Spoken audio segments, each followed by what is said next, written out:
Hello everyone. Career infinity mathematics के online platform पर आपका स्वागत है। हम लोग आज के वीडियो में रैखिक समीकरण निकाय पढ़ेंगे। यह डिटर्मिनेंट का यानी कि सारणिक का आखिरी टॉपिक है। शुरू करते हैं। रैखिक समीकरण निकाय। रैखिक समीकरण निकाय वास्तव में रैखिक समीकरणों का एक समूह होता है। रैखिक समीकरण निकाय दो प्रकार के होते हैं, संगत निकाय और असंगत निकाय। वैसे रैखिक समीकरण निकाय संगत कहलाते हैं जिनके एक या एक से अधिक हल हो, और वैसे समीकरण निकाय असंगत निकाय कहलाते हैं यदि उनका हल संभव नहीं हो। देखते हैं। रैखिक समीकरण निकाय के दो टाइप होंगे, संगत निकाय और असंगत निकाय। ठीक है, हम इसको पढ़ लेते हैं पहले। संगत निकाय।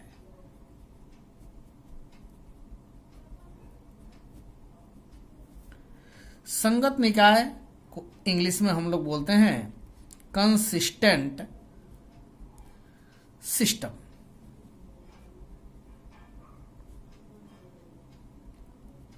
कंसिस्टेंट सिस्टम का मतलब क्या हुआ? एक समीकरण निकाय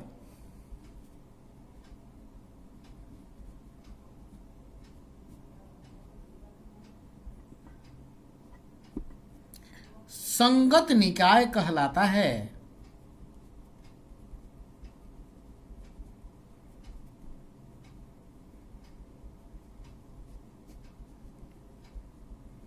यदि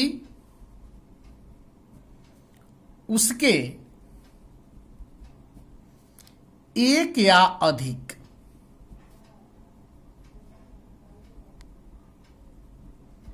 हल हों। दो तरह की बातें होती हैं, या तो हल एक होता है, यूनिक होता है, या फिर अनंत हल होते हैं। यानी हल होगा तो वह समीकरण निकाय संगत कहलाएगा। दूसरा इसका टाइप है असंगत निकाय। इंग्लिश होगा इनकंसिस्टेंट सिस्टम।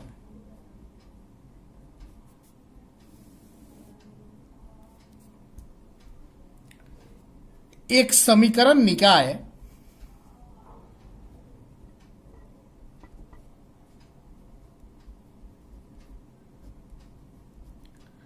असंगत निकाय कहलाता है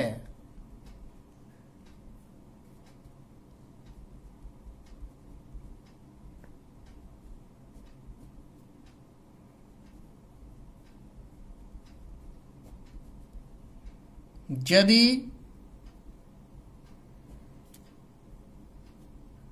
उसके हल संभव नहीं हो।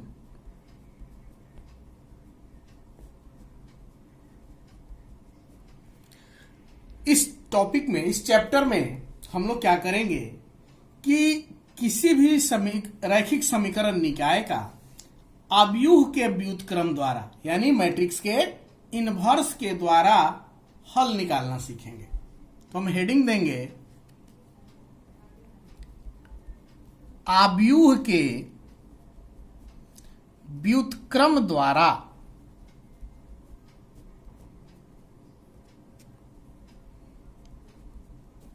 रैखिक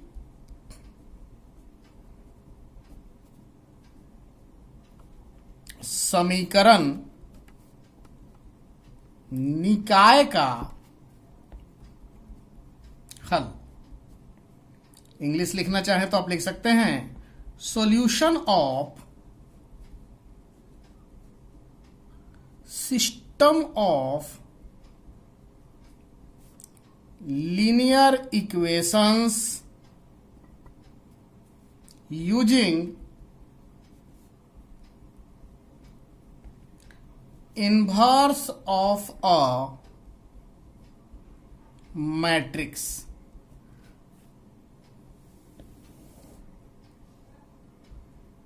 चलिए हम लोग क्या करते हैं, एक समीकरण निकाय को मान लेते हैं, एज्यूम करते हैं और उसको किस तरह से हल करेंगे विधि सीखते हैं। देखिए कैसे। माना समीकरण निकाय a1x plus b1y plus c1z is equal to d1, a2x plus b2y plus c2z is equal to d2, a3x plus b3y plus c3z is equal to d3। यही दिया गया समीकरण निकाय है। अब देखिए हम लोग यहां मानते हैं, माना कैपिटल ए, यह एक मैट्रिक्स ले रहे हैं। ये जो मैट्रिक्स होगा इस समीकरण निकाय में जो वेरिएबल यूज हो रहे हैं, जो चर यूज हो रहे हैं, चर के कोफिशिएंट यानी गुणांक का अवयव होगा। ठीक है, तो देखिए इसमें चर कौन कौन से हैं, एक्स वाई जेड। तो एक्स का गुणांक a1, यहां a2 और यहां a3, क्या हो जाएगा a1 a2 a3। वाई का देखिए b1 b2 b3, b1 b2 b3 और उसी तरह से यहां c1 c2 c3। क्लियर है। अगला जो इसमें मैट्रिक्स मानेंगे x, यह क्या होगा, इस समीकरण निकाय में जो चर शामिल हैं उनका मैट्रिक्स होगा, उनका अवयव होगा। तो कौन कौन से चर हैं, एक्स वाई जेड, तथा जो कांस्टेंट टर्म है उसका मैट्रिक्स होगा कौन सा, बी। कांस्टेंट क्या है, d1 d2 d3, d1 d2 d3। Method को समझने का प्रयास कीजिएगा। हमने क्या किया, दिए गए समीकरण निकाय से एक मैट्रिक्स मान लिया A जो कि गुणांक का मैट्रिक्स है, दूसरा जो कि चर का है उसको x मान लिया, और जो कांस्टेंट टर्म का है, अचर का है, उसको क्या मान लिया, मैट्रिक्स B। अब देखिए इस समीकरण निकाय को हम लोग ax बराबर b के रूप में लिख सकते हैं। लिखते हैं तो समीकरण निकाय को ax बराबर b के रूप में व्यक्त किया जा सकता है।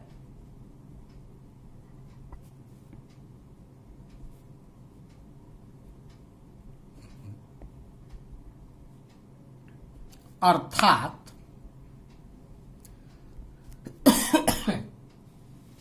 देखिए x बराबर b के रूप में लिखना है तो पहले a लिखेंगे, यहां a1 a2 a3 b1 b2 b3 c1 c2 c3। x की जगह पे क्या लिखोगे, X Y Z is equal to B. B के जगह पे क्या लिखेंगे, d1 d2 d3। क्लियर है। अब हम लोग इसको यहां तक करने के बाद पहले हम चेक करेंगे कि ये जो अवयव A था, मैट्रिक्स A था, यह व्युत्क्रमणीय है या अव्युत्क्रमणीय है। कोई भी अवयव व्युत्क्रमणीय कब होता है, जब उसके डिटर्मिनेंट का, उसके सारणिक का मान 0 के बराबर नहीं हो। ऐसी कंडीशन में क्या होगा, व्युत्क्रमणीय। और जब उसका मान, डिटर्मिनेंट का मान 0 के बराबर हो तो वह मैट्रिक्स क्या हो जाएगा, अव्युत्क्रमणीय। ऐसा हम लोग पढ़ चुके हैं, उसी को यूज करने जा रहे हैं। इसके बाद हम केस लेंगे, अलग अलग 2 केस बनेगा। देखिए कैसे।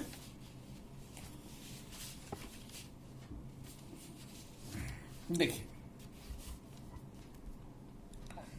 पहला केस, स्थिति 1। स्थिति 1 में क्या होगा, यदि ए एक व्युत्क्रमणीय आव्यूह है।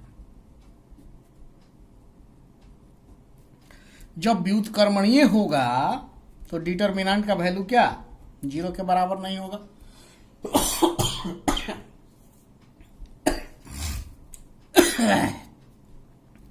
इस स्थिति में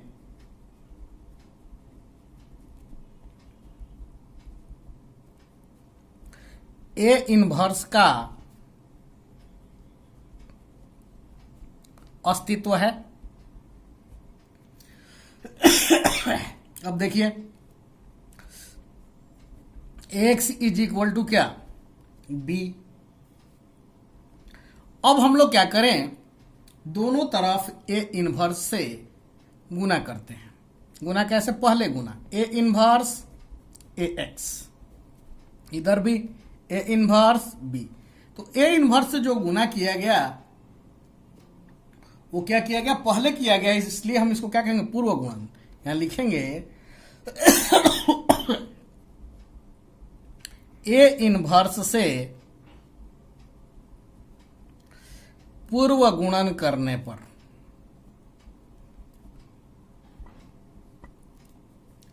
आगे बढ़ाते हैं इसी को, क्या हो जाएगा, A inverse A into X बराबर A inverse B. A inverse into A बराबर क्या I, X is equal to A inverse B. ये साहचर्य नियम से हुआ, यहां आप लिख सकते हो।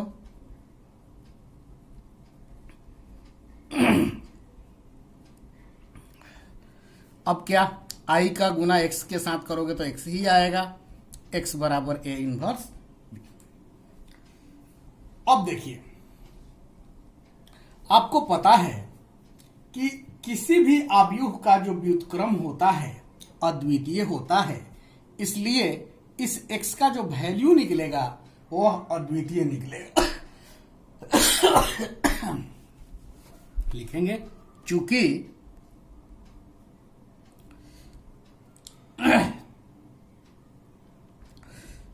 एक आव्यूह का व्युत्क्रम अद्वितीय होता है,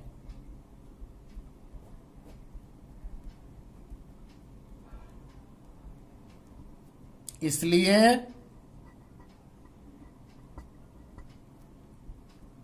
दिए गए समीकरण निकाय, इसलिए दिए गए समीकरण निकाय का अद्वितीय हल प्राप्त होता है। अद्वितीय हल प्राप्त होता है। अतः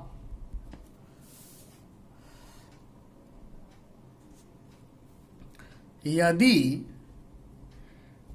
डिटर्मिनेंट का मान 0 के बराबर नहीं है तो दिया गया समीकरण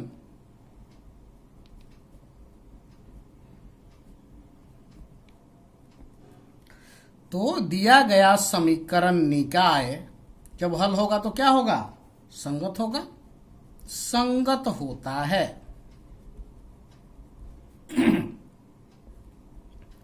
तथा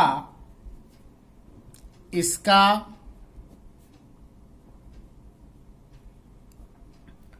अद्वितीय हल होता है।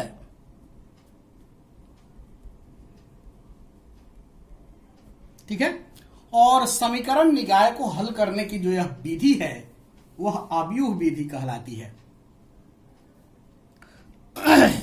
समीकरण निकाय को हल करने की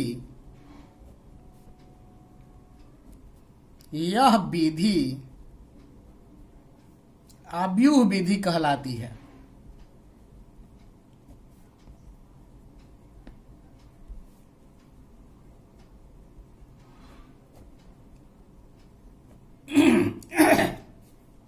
अब देखिए, हमने केस लिया था कि जब ए क्या है, व्युत्क्रमणीय है। अब यदि ए अव्युत्क्रमणीय होता तो क्या होता। दूसरा केस यानी स्थिति 2 क्या होगा, यदि ए एक अव्युत्क्रमणीय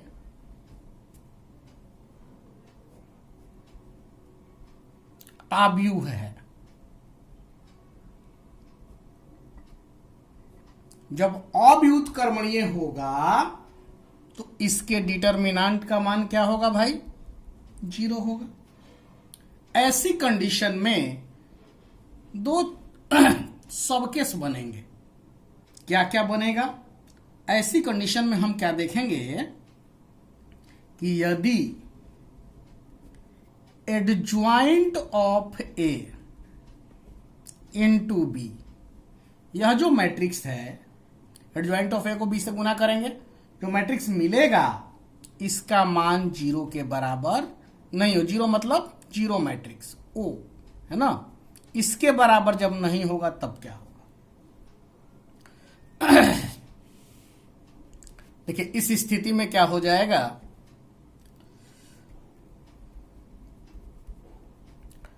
इस स्थिति में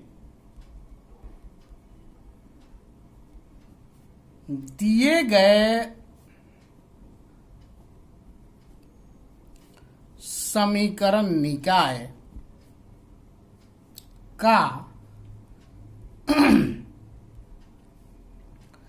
कोई हल नहीं होता है।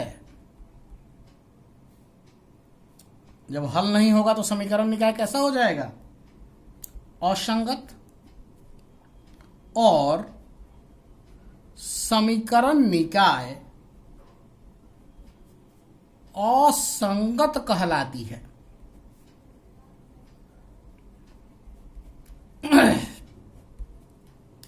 अब इसमें दूसरा सबकेस क्या हो जाएगा, यदि एडज्वाइंट ऑफ ए, एडज्वाइंट आप लोग पढ़ चुके हैं, इनटू बी का मान ओ के बराबर हो जाए, यानी कि एक जीरो मैट्रिक्स के शून्य आव्यूह के बराबर हो जाए, तब क्या होगा। एडज्वाइंट का मतलब आपको पता है ना जी, सहखंडज, सीखे हैं आप लोग निकालना। इस स्थिति में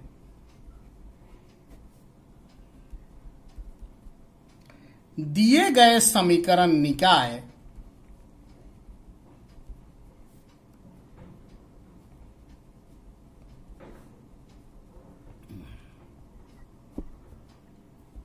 के अनंत हल होंगे।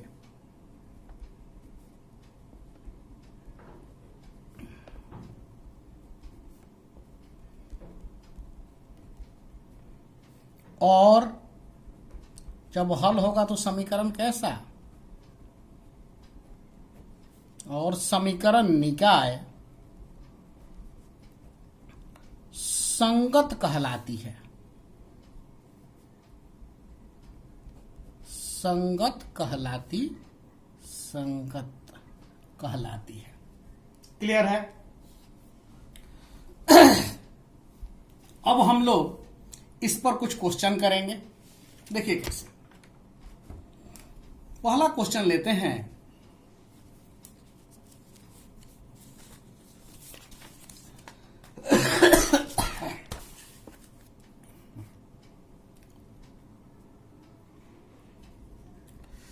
निम्नलिखित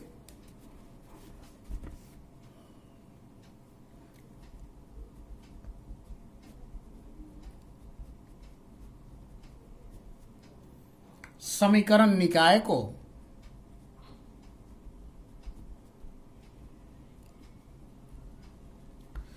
हल कीजिए।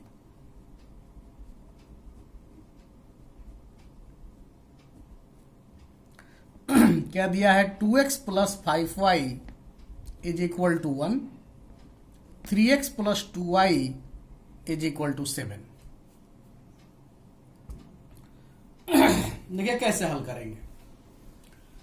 सबसे पहले हम दिए गए समीकरण निकाय को लिखेंगे। दिया गया समीकरण निकाय क्या दिया है भाई?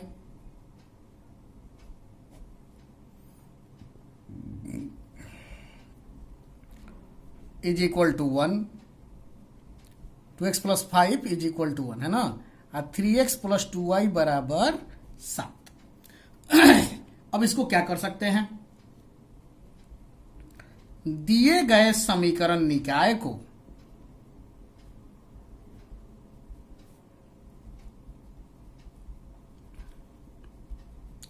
ax बराबर b के रूप में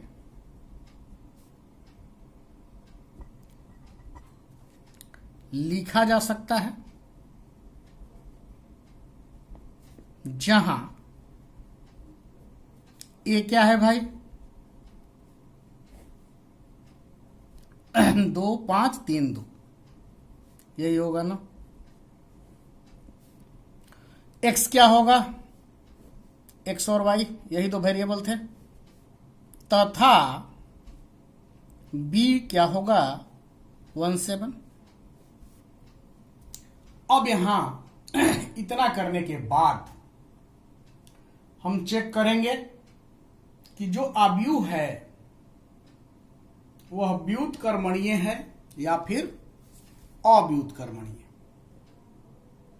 अब ए का डिटर्मिनेंट यही होगा ना,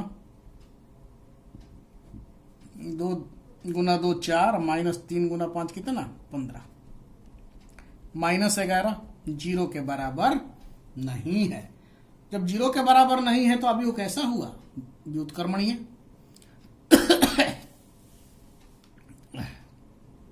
अतः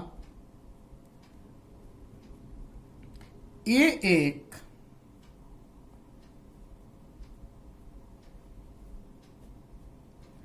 व्युत्क्रमणीय आव्यूह है।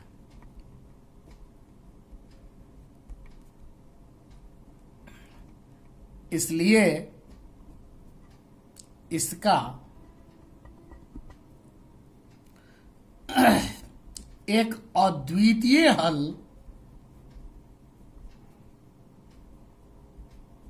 होगा। चलिए, तो पहले ए इनवर्स निकाल लें। फॉर्मूला आपको याद होगा, 1 by determinant of A into adjoint of A. 1 by कितना आया था जी? -11। और 2 बाई 2 का एडजॉइंट हम लोगों ने डायरेक्ट निकालना सीखा था। क्या करते थे? इन दोनों को, इसको और इसको आपस में बदल देना है, तो दोनों दो ही है, बदलने पर भी कोई प्रभाव नहीं पड़ेगा। और इन दोनों का साइन चेंज करना है, यहां -5 और यहां -3। क्लियर है?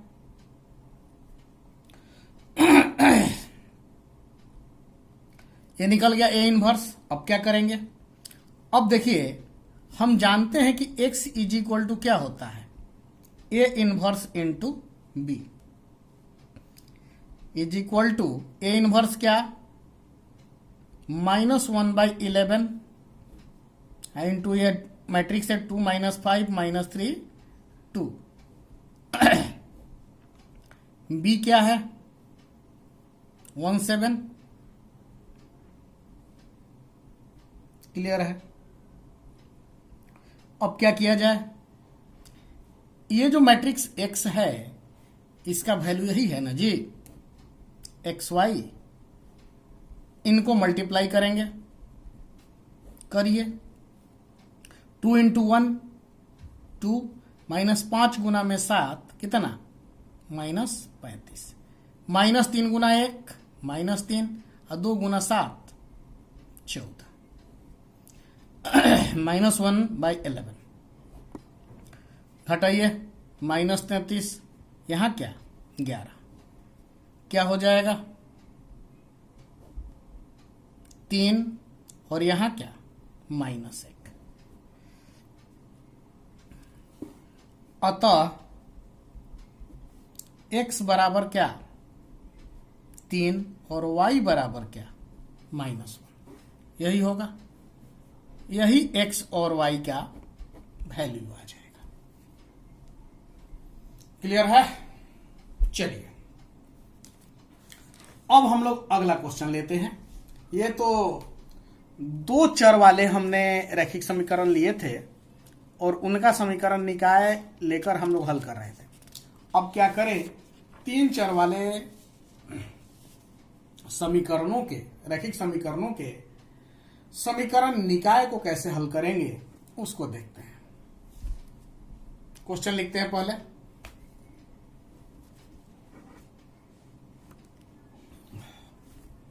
क्वेश्चन है, निम्नलिखित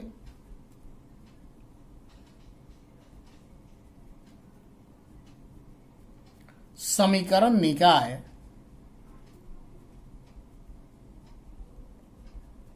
देखिए क्या है, 3x - 2y + 3z = 8, 2x + y - z = 1, 4x - 3y 4x - 3y + 2z बराबर कितना 4 को आव्यूह विधि से हल कीजिए। सेम मेथड यूज करना है। देखिए हल, सबसे पहले क्या दिया गया है भाई, तो दिया गया समीकरण निकाय क्या दिया है, 3x - 2y + 3z = 8, 2x + y - z = 1, 4x - 3y + 2z = 4। अब क्या करेंगे, इसको x = b के रूप में लिखेंगे। दिए गए समीकरण निकाय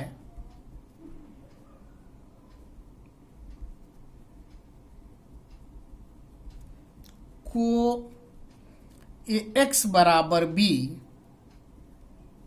के रूप में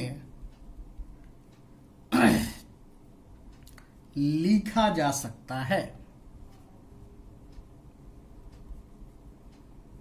जहां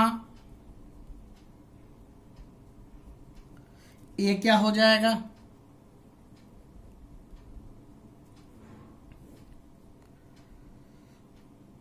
तीन -2 3, 2 1 - 1, 4 - 3 2। x क्या हो जाएगा भाई, XY Z तथा b क्या हो जाएगा 8 1 4। यही होगा। अब फिर हम लोग क्या करेंगे, चेक करेंगे कि एक कैसा अव्यूह है, डिटरमिनेंट निकालेंगे। देखिए पहली पंक्ति के अनुदिश प्रसरण कर रहे हैं, 3 1 गुना 2 क्या 2, -3 गुना -3 -1 क्या हो जाएगा 3, प्लस, ये प्लस है, ये माइनस, माइनस माइनस क्या हो जाएगा प्लस, तो क्या लिख दें 2। यहां देखिए ये डिलीट, ये डिलीट, 2 गुना 2 4, -4 तो क्या हो जाएगा +4,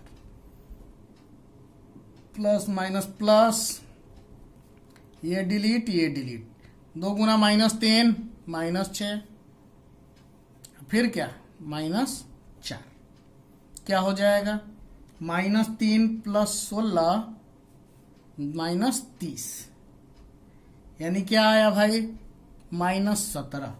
-17 जीरो के बराबर नहीं है।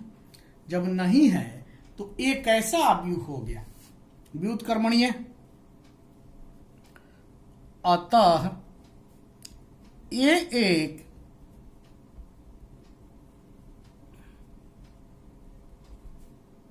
व्युत्क्रमणीय अवयव है,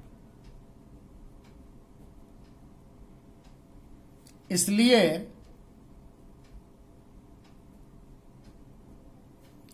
इसके व्युत्क्रम का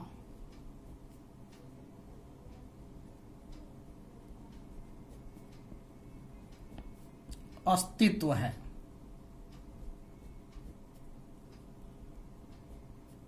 अब देखिए, अब क्या करना है, इस मैट्रिक्स का हमें क्या निकालना पड़ेगा, एडज्वाइंट यानी सहखंडज। कैसे निकालेंगे भाई, तो सबसे पहले तो सबका हर एक एलिमेंट का कोफैक्टर निकालेंगे, याद होगा आपको। देखिए कैसे, A11 यही ना, इसी के लिए ना, तो ये पूरा डिलीट, ये डिलीट।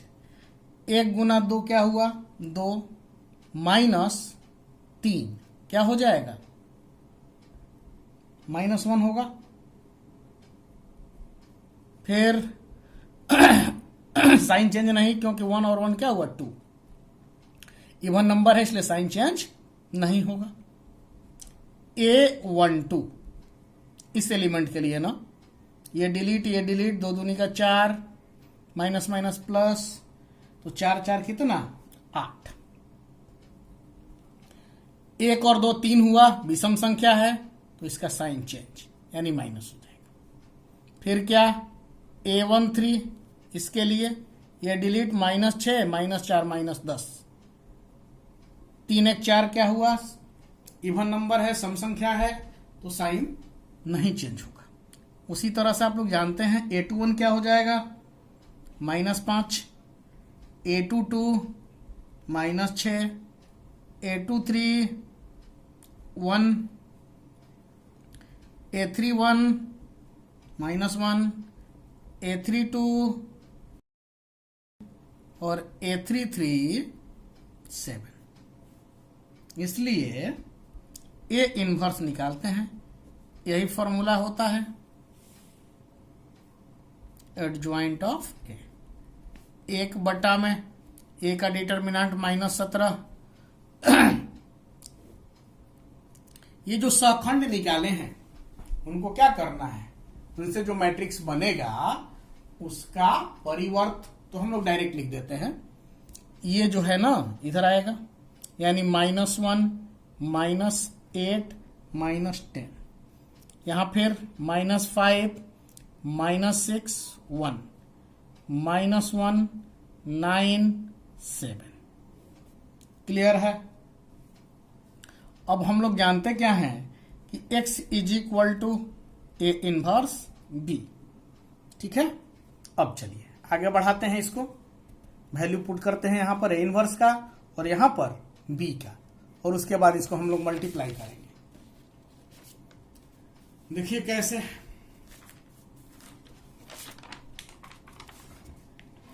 दैट इम्प्लाइज, एक मिनट, x बराबर क्या भाई -1/17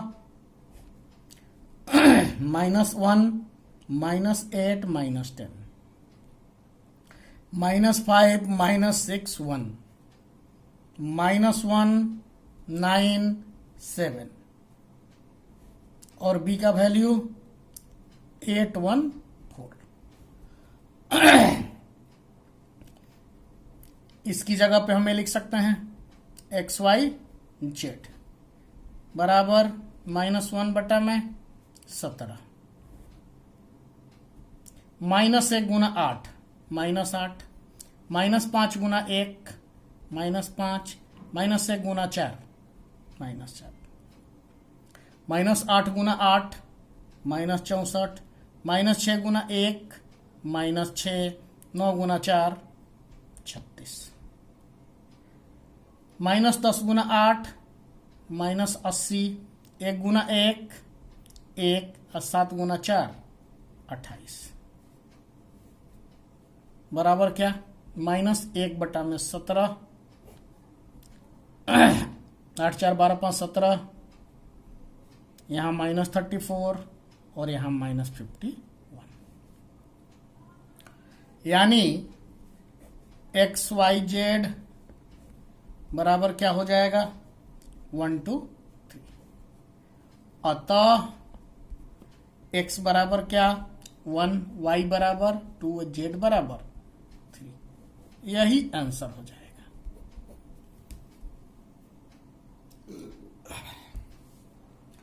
अब हम लोग एक क्वेश्चन और लेते हैं। एक्सरसाइज में इस टाइप के क्वेश्चन मिलेंगे वर्ड प्रॉब्लम वाले, तो वर्ड प्रॉब्लम का भी हम एक क्वेश्चन देख लेते हैं।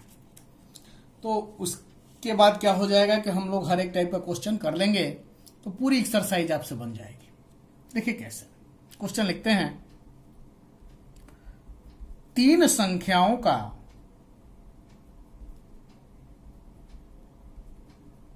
योग 6 है। यदि हम तीसरी संख्या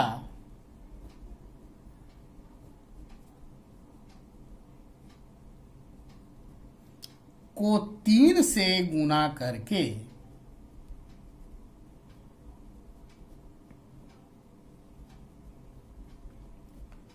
दूसरी संख्या में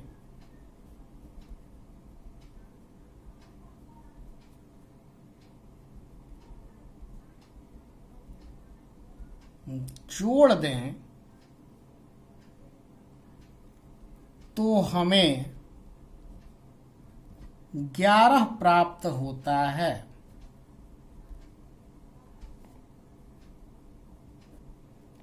फिर देखिए,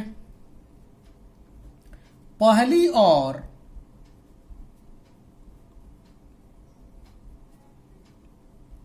तीसरी को जोड़ने से हमें दूसरी संख्या का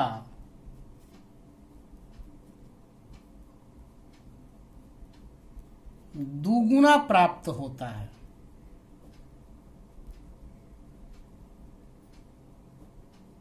इसका जो भी दिया गया है बीज गणितीय निरूपण कीजिए।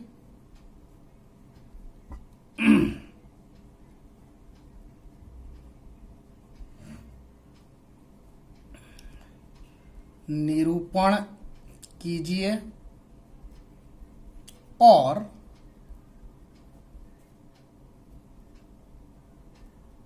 आव्यूह विधि से संख्याएं ज्ञात कीजिए।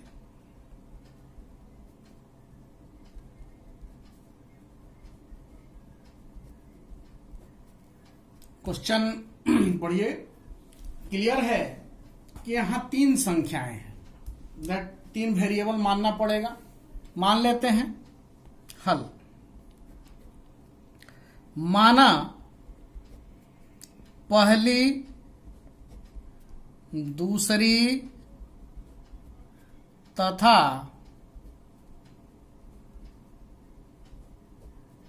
तीसरी संख्या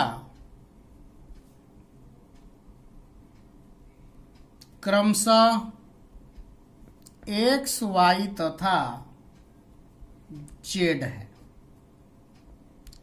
तो प्रश्न से चलिए प्रश्न पढ़िए। क्या कह रहा है भाई कि 3 संख्याओं का योग 6 है। तो x plus Y plus Z बराबर कितना 6। समीकरण 1 हो गया। आगे देखते हैं, यदि हम तीसरी संख्या को 3 से गुणा करके दूसरी संख्या में जोड़ दें। तीसरी संख्या को 3 से गुणा करना यानी 3z, उसको क्या करना है दूसरी संख्या में जोड़ देना है। तो हमें क्या मिल रहा है, 11 प्राप्त होता है। ये समीकरण। आगे देखिए, अरे पहली और तीसरी को जोड़ने से, यानी x प्लस जेड को जोड़ने से क्या मिल रहा है, दूसरी संख्या का दुगना यानी 2y।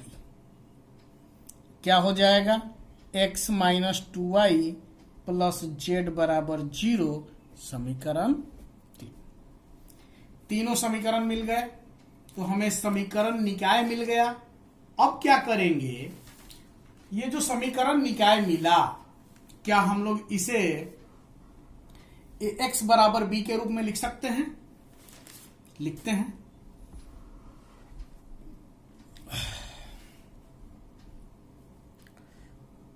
उपरोक्त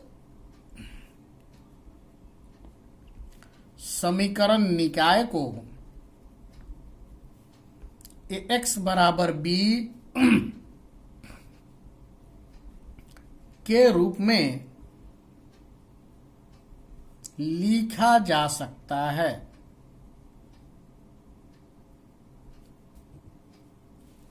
जहां ए क्या है भाई, क्या होगा ये बताइए। देखिए यहां कोफिशिएंट क्या है, गुणांक 1, यहां भी 1, यहां भी 1, तो 1 1 1। यहां क्या है, x का है नहीं तो 0, y के आगे कुछ नहीं तो 1, और z के आगे क्या 3। यहां क्या 1 माइनस 2 1। चलिए x क्या हो जाएगा, एक्स वाई जेड, तथा b क्या होगा 6 11 0। यही होगा। अब क्या करेंगे, हम चेक करेंगे कि जो आव्यूह A है कैसा आव्यूह है, व्युत्क्रमणीय है या अव्युत्क्रमणीय है। देखिए कैसे,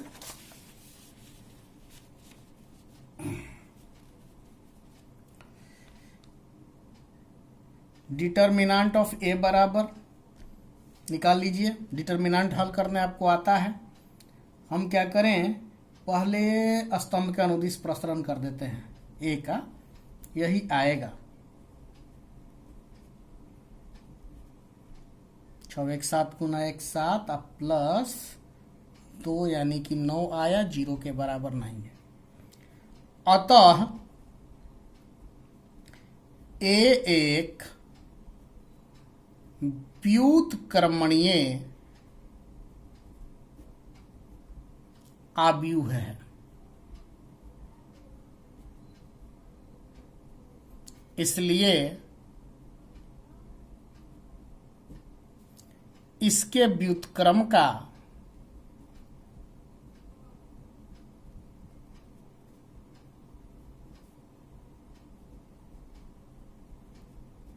अस्तित्व है।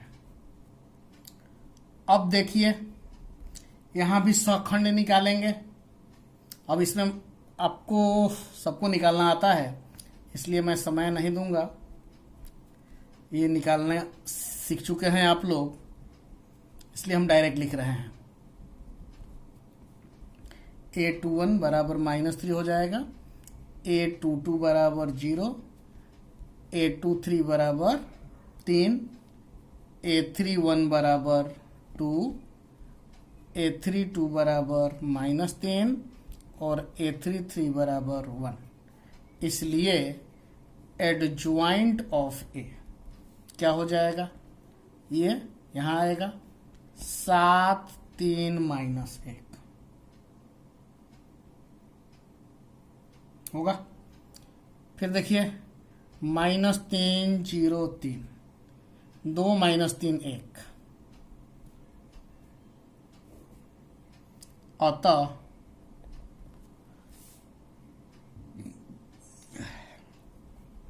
A इनवर्स बराबर 1 बटा में determinant of A into adjoint of A बराबर 1 बटा में 9,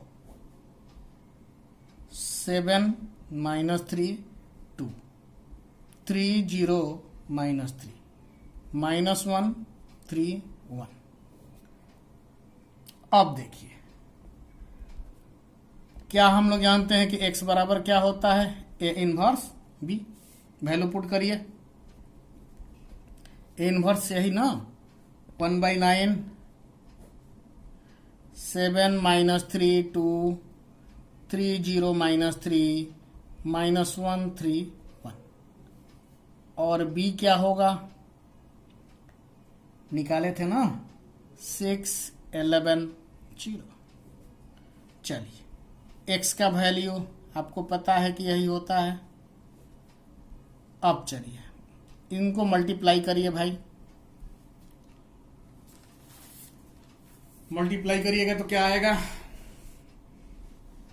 7 गुना 6 42 -3 गुना 11 -33 2 गुना 0 0 3 गुना 6 18 प्लस 0 -0 -1 गुना 6 -6 3 गुना 11 33 प्लस 0।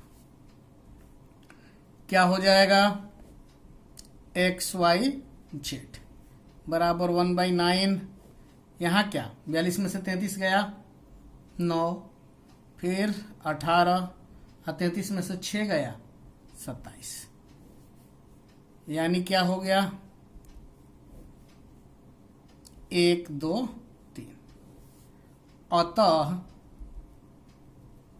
क्या हो जाएगा, x बराबर 1, y बराबर 2 और z बराबर 3। XYZ का वैल्यू निकल गया, यानी तीनों संख्याएं निकल गई। क्लियर है, यही आंसर होगा। अब आप लोग डिटरमिनेंट को पूरी तरीके से सॉल्व कर सकते हैं। मुझे नहीं लगता है कि तीनों एग्जाम्पल करने के बाद एक्सरसाइज के किसी क्वेश्चन में आपको डाउट होना चाहिए। फिर भी यदि डाउट होता है तो आप ग्रुप में सेंड करिएगा। अगला जो वीडियो होगा हमारा, हम लोग नया चैप्टर चालू करेंगे, इनवर्स ट्रिग्नोमेट्रिक फंक्शन, प्रतिलोम त्रिकोणमितीय फलन। मैं उम्मीद करता हूं ये चैप्टर आपको समझ में आया होगा।